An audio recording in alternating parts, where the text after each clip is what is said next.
Brothers and Rock Alliance in Brazil.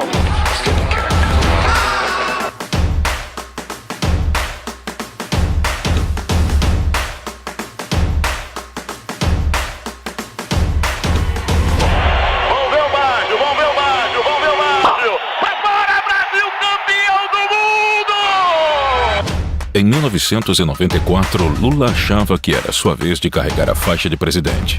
Mas ele não contava com o surgimento de um novo personagem na disputa. O governo conseguiu passar essa lei que disciplina a relação das dívidas dos estados. O que interessa é resolver o problema das pessoas. Legislação que levasse ao debate. Que trate dos grandes problemas dos pequenos. O Brasil estava preso em um ciclo inflacionário. O plano Collor havia fracassado e o vice que assumiu também não deu conta do recado. A consequência? Uma economia menos produtiva, com menos produtos disponíveis e com a mesma demanda de consumo. Peguei o último, né? O que eu posso fazer? Pelo menos um. A solução desses problemas estava em primeiro lugar como critério para definir o voto naquele ano.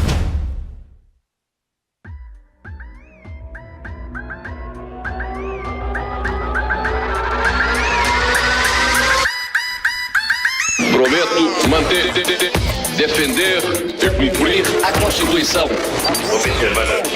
Promover o bem geral. E sustentar a integridade e a independência do Brasil.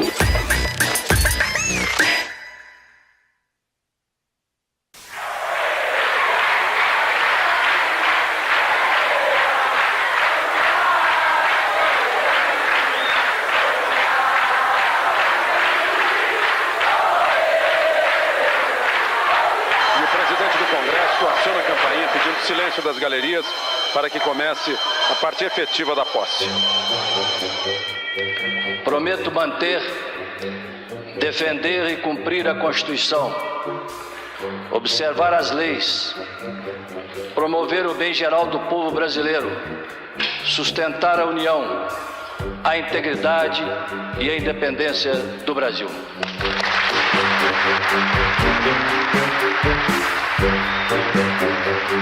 Depois da renúncia de Collor em 92, Itamar Franco assumiu a presidência.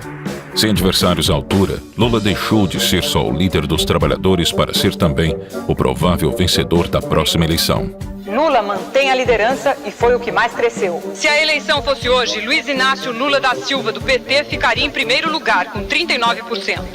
Na última pesquisa, ele tinha a preferência de 36% dos eleitores. As intenções de voto indicavam Lula como futuro presidente, e o PT já estava escolhendo os ministros. O Lula tem uma bancada no Congresso Nacional que não teve um nome envolvido na CPI do Collor, um nome na lista do jogo do bicho. Tem uma bancada que tem ética na política. A esperança em Lula era tão grande que em abril de 1993, o presidente do PSDB admitiu a intenção de formar uma aliança com o PT para concorrer em outubro.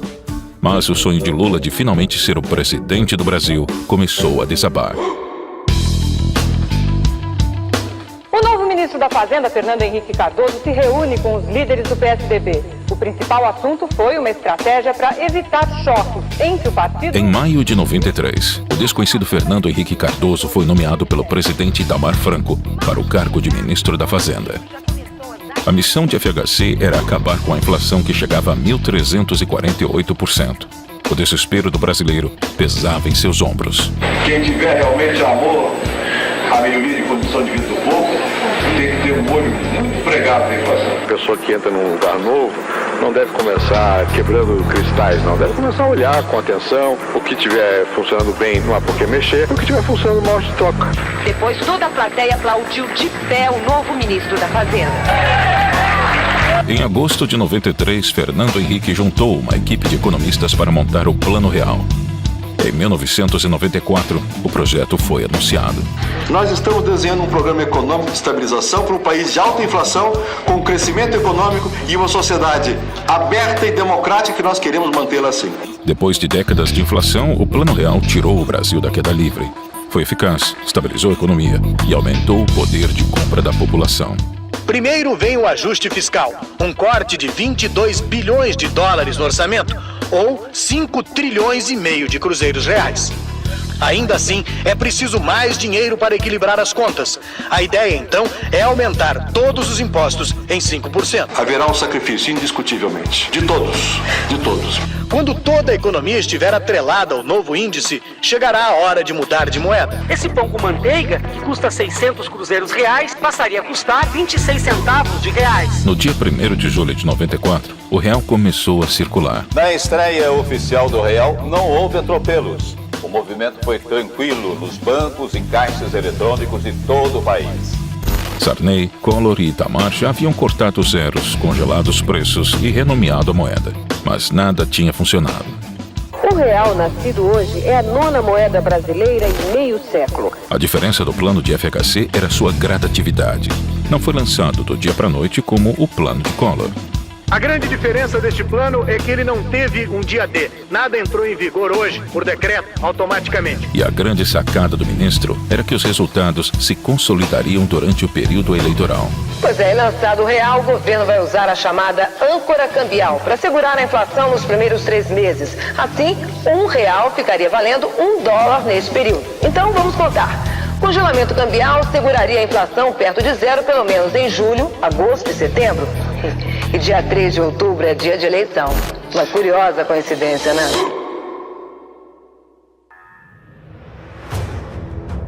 Eu quero ser um presidente que trate dos grandes problemas dos pequenos, mais humildes.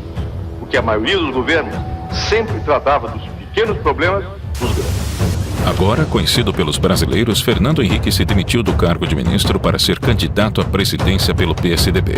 Partido que 1 ano antes queria formar chapa com Lula. Eu vou ser presidente da República e de mãos dadas com o Tasso, nós vamos mudar o Brasil! Nós vamos mudar o Brasil! O sucesso do Plano Real tornou o FHC um forte concorrente na corrida eleitoral. Agora, Lula tinha um adversário e o Plano Real era a pauta dessa briga. Imediata, é preciso ver no longo prazo se a economia brasileira resiste. Porque esse plano foi feito com cuidado, com muita objeção do PT, do PDT que atrapalhava, mas nós fomos fazendo. A continuidade da medida que acabou com a inflação dependia da vitória de FHC nas urnas. O PT, liderado por Lula, era uma ameaça ao plano. E esse Plano Real não se sustenta depois da campanha, porque o pessoal que está junto com o Fernando Henrique Cardoso não quer estabilidade nesse país, até porque são eles. Foram eles que criaram todos os planos e foram eles que derrotaram todos os planos. A disputa ia começar.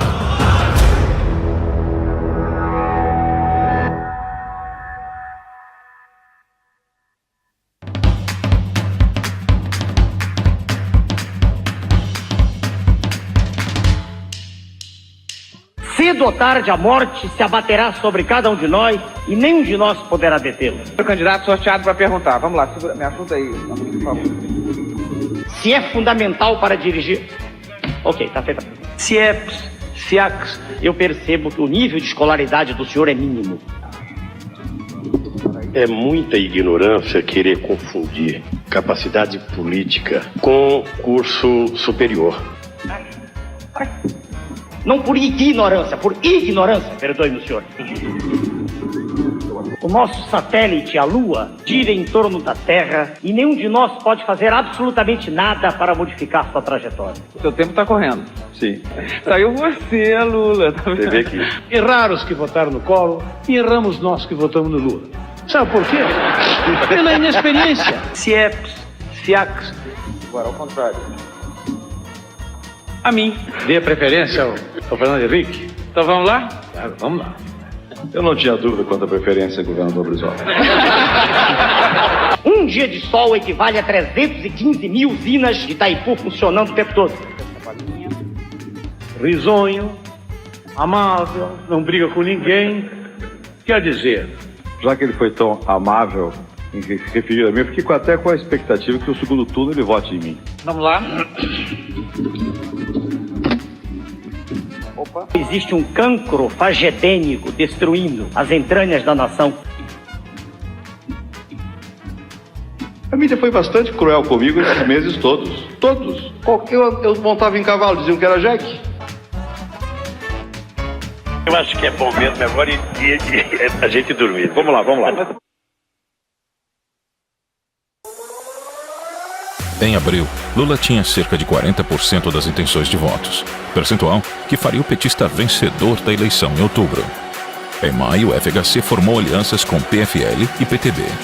Em junho, Bisol, vice de Lula, foi denunciado por corrupção em parceria com a então desconhecida Odebrecht. Aloysio Mercadante, um dos fundadores do partido, foi nomeado e salvou a candidatura de Lula.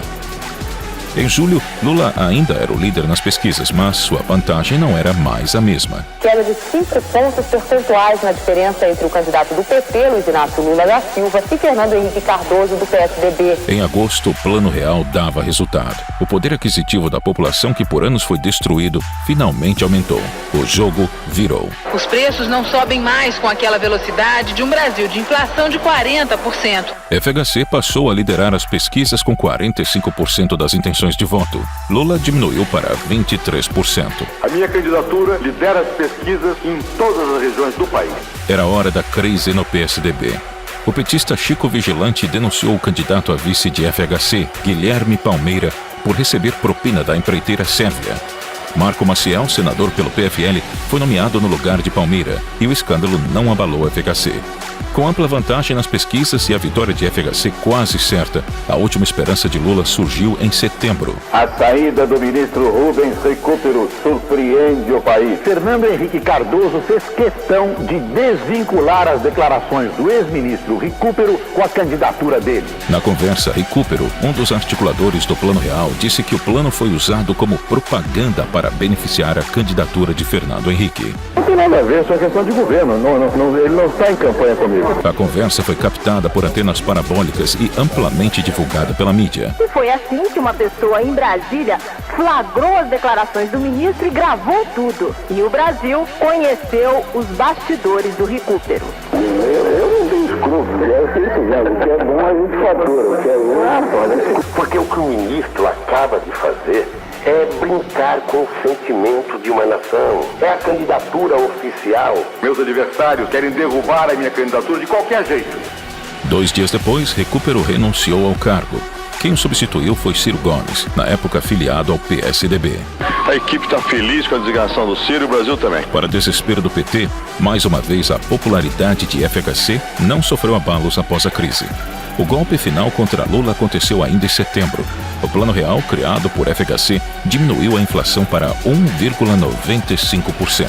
A inflação desse mês não vai passar de 2%. Eu desafio quem desminta isso. Quanto mais o Plano Real dava certo, mais FHC era desejado na presidência.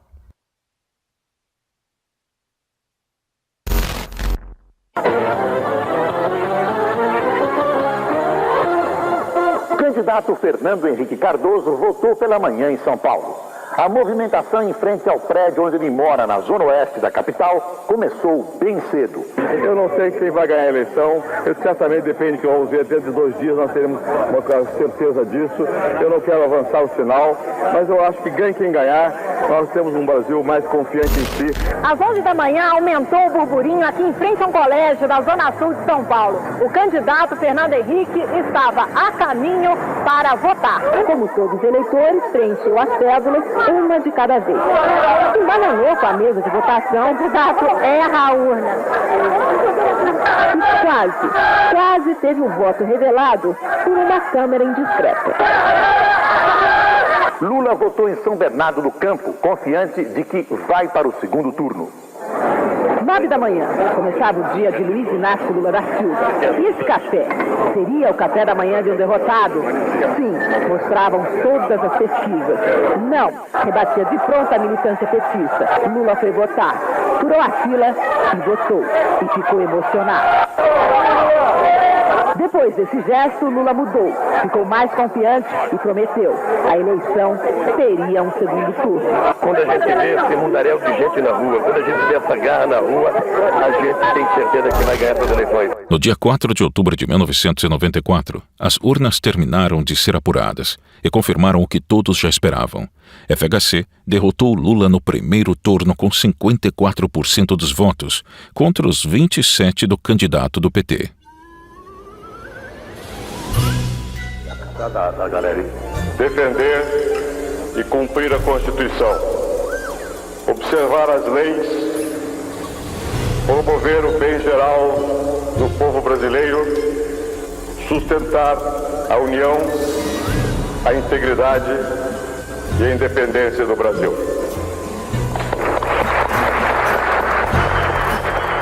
No comando da nação, FHC deu continuidade ao Plano Real. Ele submeteu para aprovação do Congresso a desregulamentação de mercados, reforma administrativa e previdenciária, a privatização de estatais, da Telebrás e a da Vale do Rio Doce e a flexibilização das regras de contratação de trabalhadores. Em setembro de 1997, FHC conseguiu a aprovação da emenda constitucional que permitiria a própria reeleição em 98. O Congresso vai instalar a comissão especial que vai analisar a emenda da reeleição no próximo dia 15. Naquela época, o segundo mandato em sequência dos cargos executivos era proibido pela lei. Para um assunto polêmico, toda a cautela. O presidente da Câmara, deputado Luiz Eduardo Magalhães, teve um encontro reservado com o presidente Fernando Henrique no Palácio do Planalto. A oposição não deixou barato e acusou o governo de compra de votos para passar o projeto. A eleição de 1994 foi uma batalha entre um comunista e um social-democrata. Foi a disputa entre duas variações da esquerda, PT e PSDB. FHC e Lula ocuparam os holofotes como atores principais, e os dois saíram vencedores. Na prática, era o início do socialismo fabiano no Brasil. Se a eleição de 89 foi um circo, a de 94 foi uma peça de teatro.